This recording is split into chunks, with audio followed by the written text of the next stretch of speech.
मुबारकबाद आप सबको ऑन द 99th स्थापना दिवस of your amazing college.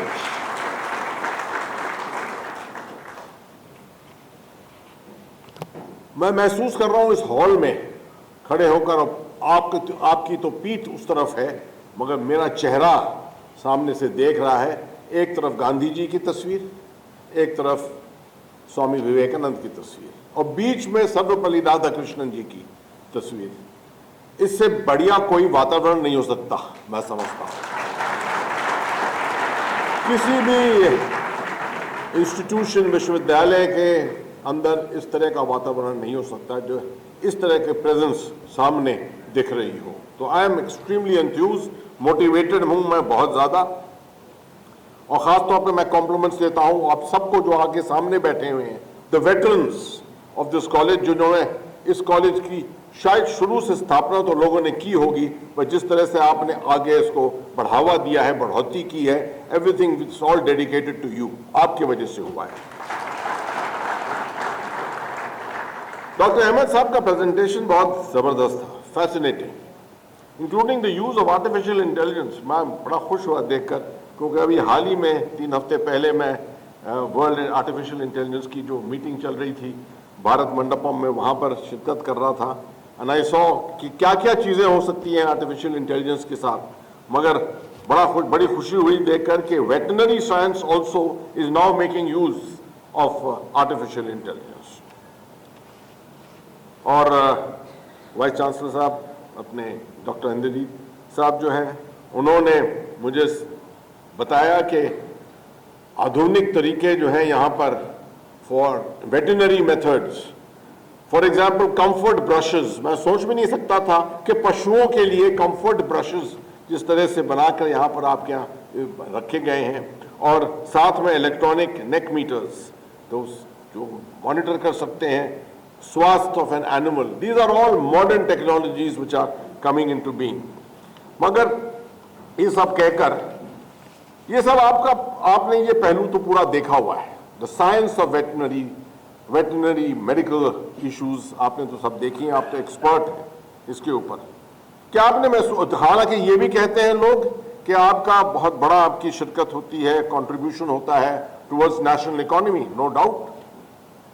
Animal husbandry has a major contribution to national economy. क्या आपने कभी महसूस किया कि animal husbandry and veterinary science also has a huge contribution to national security? कभी महसूस किया आपने? मैं आपको समझाता हूं क्यों, कैसे। क्योंकि मैं लगाव रखता हूं नेशनल सिक्योरिटी के साथ, 40 साल फौज में रहा। तो आप सोचेंगे कि फौज का और वेटनरी साइंस के साथ, कर्नल साहब हैं यहां बैठे, यू आर द वन, या so he knows the whole thing, कि क्या वेटनरी साइंस का नेशनल सिक्योरिटी के साथ लगाव होता है। आप पशु, किस तरह के पशुओं को देखते हैं आप? अगर आप डॉग्स को देखिए, हमारे यहां फौज में आर्मी डॉग यूनिट्स होती हैं। मेरे पास जब मैं कमांड में था, अलग अलग जगहों पर आर्मी डॉग यूनिट्स थी, 18 कुत्ते, 24 कुत्ते हमारे साथ। क्या काम करते हैं ये? इनके स्वास्थ्य से क्या फर्क पड़ता है हमको? जब कारगिल की लड़ाई हो रही थी, आपको मालूम होना चाहिए 1999 में जब कारगिल की लड़ाई चल रही थी, तो पूरा एम्युनिशन जो था भारत की फौज का, वो कश्मीर से जरिए कारगिल जाता था।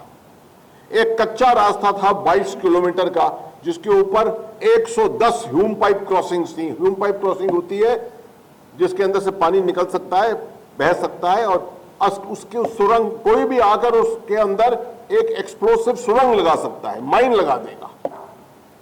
और अगर माइन उड़ा दे तो क्या होता है, गाड़ी आपकी एम्युनिशन की उड़ जाएगी। तकरीबन 70 दिन तक लड़ाई चली, मगर कश्मीर के अंदर एक भी सुरंग नहीं फटी। क्यों? हमारे जो आर्मी डॉग्स थे वो पेट्रोल करते रहे, उन ह्यूम पाइप्स क्रॉसिंग्स को ढूंढते रहे, सूंघ सूंघ कर उनके अंदर से उन्होंने सुरंगें निकाली, आईईडीज निकाली, और उसकी वजह से बचत हुई। उसकी वजह से जो लक्ष्य था, हमारे देश का लक्ष्य था, वो हासिल हो सका और उन एनिमल्स का, उन पशुओं की हेल्थ, उनका स्वास्थ्य जो था, हमारी वेटरनरी डॉक्टर्स वो देख रहे थे। रात रात दिन दिन जो थे वो हमारे डॉग्स जो थे वो सब पेट्रोलिंग पे थे, पूरे सड़कों के ऊपर हर वक्त पेट्रोलिंग पे थे। अगर आप लाइन ऑफ कंट्रोल पे जाइए, खतरनाक जगह है लाइन ऑफ कंट्रोल, कभी मालूम नहीं क्या हादसा हो सकती है वहां पर। मगर मुझे याद है वो दिन जब एक पेट्रोल हमारा चला आ रहा था और एकदम से एक साथ में उनके एक आर्मी डॉग भी चल रहा था और वो आर्मी डॉग एक जगह पर तार के पास आकर रुक गया और उसके पीछे से जो है बाल खड़े हो गए, हैकल्स जो है वो खड़े हो गए। उसने एक वार्निंग दी, हुर्राया। उसे महसूस किया पेट्रोल ने कि कुछ चीज यहां गलत है।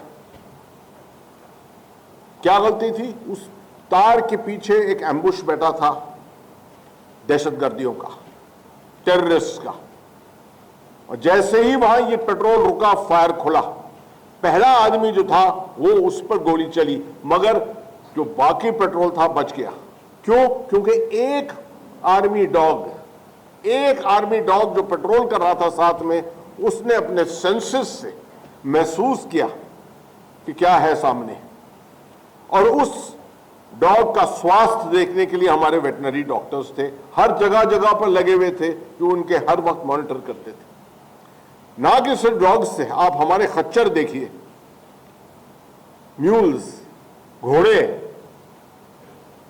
शायद आपके पास कभी इसके इस तरह के उदाहरण नहीं आए होंगे कि इतनी बर्फ पड़ती है इन इलाकों में, 6-6 महीने जब बर्फ पड़ जाती है तो कोई भी सुविधा नहीं मिलती आपको। आप मोबाइल पर फोन कर लो बेशक घर, मगर ना आपका खाना पीना आ सकता है, ना आपका तेल आ सकता है, कुछ नहीं। तो इसलिए जरूरी होता है कि 180 दिन का जो आपका राशन है वो पूरा स्टॉक कर दिया जाए पहाड़ों के ऊपर। कौन करता है उनको स्टॉक? पहाड़ों पे कौन चल सकता है? इस सब लेकर खच्चर चलते हैं 72 किलो लेकर, एक खच्चर 72 केजी ले सकता है। तेल, बिना केरोसिन ऑयल के, बिना तेल के भारत की फौज जो है वहां रह नहीं सकती है। और आज दिन आप अगर जाएं उड़ी, तंगधार, ऐसी जगहों पर, तो आप देखेंगे कि ये पशु चल रहे हैं, पशु की ट्रेन चल रही है। जबरदस्त, दिल में बड़ा वो होता है जब देखते हैं कैसे ये ट्रेन चल रही है। हर पशु के ऊपर, हर खच्चर के ऊपर 2 जेरिकैन तेल के लगे हुए हैं, और वो जेरिकैन ऊपर जाते हैं, तेल उंडेला जाता है और तेल फिर वापस खाली होकर आता है।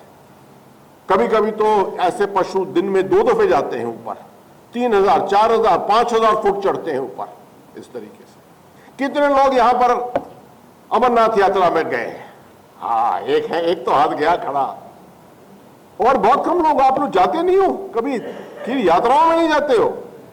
जरूर जाना चाहिए आपको अमरनाथ यात्रा में। वहां जाएंगे तो आप देखेंगे पशु सामने, बिना पशुओं के अमरनाथ यात्रा नहीं होती है। उसी के ऊपर जो थोड़े बूढ़े हैं, एजेड लोग हैं, वो उस पर चढ़ के जाते हैं ऊपर। और जितने भंडारे हैं, पूरे 48 किलोमीटर में भंडारे लगे होते हैं, उन भंडारों के अंदर खाना पीना कहां से आता है? ये पशु तो लाते हैं। उन पशुओं का स्वास्थ्य देखने के लिए एक पूरा सिस्टम बना हुआ है वहां पर। मैं आपको उदाहरण ऐसे दे रहा हूं जो कभी आपने सुने ही नहीं होंगे इस तरह के। जब भी फौज में हम मेडिकल का कैंप लगाते हैं, कहीं कश्मीर में हो, नागालैंड में हो, मिजोरम में हो, कहीं पर भी हो, जहां पर भी बॉर्डर का इलाका है, हम मेडिकल कैंप लगाते हैं, क्योंकि बॉर्डर की जो पब्लिक होती है उसके पास सुविधाएं इतनी नहीं होती हैं। मगर जहां पर भी हम मेडिकल कैंप लगाते हैं, हम साथ में एक वेटरनरी कैंप जरूर लगाते हैं, क्योंकि उन इलाकों में पशुओं का इस्तेमाल इतना ज्यादा होता है और पशुओं का स्वास्थ्य उनके लिए इतनी अहमियत रखता है, वो निहायत जरूरी होता है। तो आप देख सकते हैं कि आपकी साइंस जो है आपका विज्ञान जो है वो काफी अनेक विज्ञान है। It is not a common thing, but किस तरह से ये कंट्रीब्यूट करता है भारत की सुरक्षा के लिए, आप खुद ही महसूस कर लीजिए। मेरा काम था आपको महसूस कराना, क्योंकि आपने दुनिया भर की और चीजें देखी हैं, सुनी है, ये नहीं देखा है कि आपका खुद का विज्ञान जो है, जो आपकी काबिलियत है, कैसे भारत की सुरक्षा कर रहा है। आखिर में मैं दो बातें बताना चाहूंगा। अभी डॉक्टर इंद्रजीत सिंह जी मुझको बता रहे थे कि उन्होंने आपके कॉलेज के अंदर एक बहुत जबरदस्त चीज करी है कि प्लास्टिक बैन कर दिया है, और यहां बोतलें भी जो है प्लास्टिक की नहीं रखी हैं, शीशे की प्लास्टिक रखी हैं। मैं मुबारकबाद देता हूं आपको, क्योंकि प्लास्टिक से पशुओं पर असर होता है, ये याद रखिए, बहुत असर होता है। और आपको बड़ी खुशी होगी जानकर, मैंने 14 तारीख मार्च को शपथ ली और 15 तारीख को लोक भवन के अंदर प्लास्टिक का बैन हो गया। कोई प्लास्टिक नहीं चलता वहां पर। और मैं इसलिए चाहता हूं कि आप लोग भी इस चीज में हाथ बटाएं, सबका प्लास्टिक को कम से कम करिए। और क्योंकि आप खासतौर पे पशुओं के स्वास्थ्य के साथ लगाव रखते हैं, तो ये हमारी जवाबदारी होती है कि इसके अंदर हम और शिरकत करें। और आखिरी चीज मेरी, जो आज ही मैंने एक निर्णय लिया है कि जहां पर भी मैं जाऊंगा बिहार में बात करने के लिए, आखिरी 2 मिनट में इस शीर्षक के ऊपर बात करूंगा। एक अभियान चला है, 2022 से चला हुआ है पूरे देश में। जरूरी है कि बिहार की जनता जो है, पब्लिक भी उस अभियान को अपनाए और बढ़ाए। सरकार, बिहार की सरकार को और जो है उनको सपोर्ट करे। क्या अभियान है ये? टीबी मुक्त बिहार। टीबी मुक्त बिहार। सिर्फ इसमें अगर इतनी जानकारी भी हो जाए कि आसपास आपके कोई ऐसे हैं जो टीबी से जिन्होंने सफर किया है, तो उनके अंदर जानकारी पैदा होनी चाहिए। आपने उनके अंदर जानकारी देनी है उनको कि अगर उनका स्वास्थ्य ठीक भी हो गया है, अगर 6 महीने उन्होंने ट्रीटमेंट कर लिया है, तो ट्रीटमेंट को जारी रखें, ट्रीटमेंट को बंद ना करें।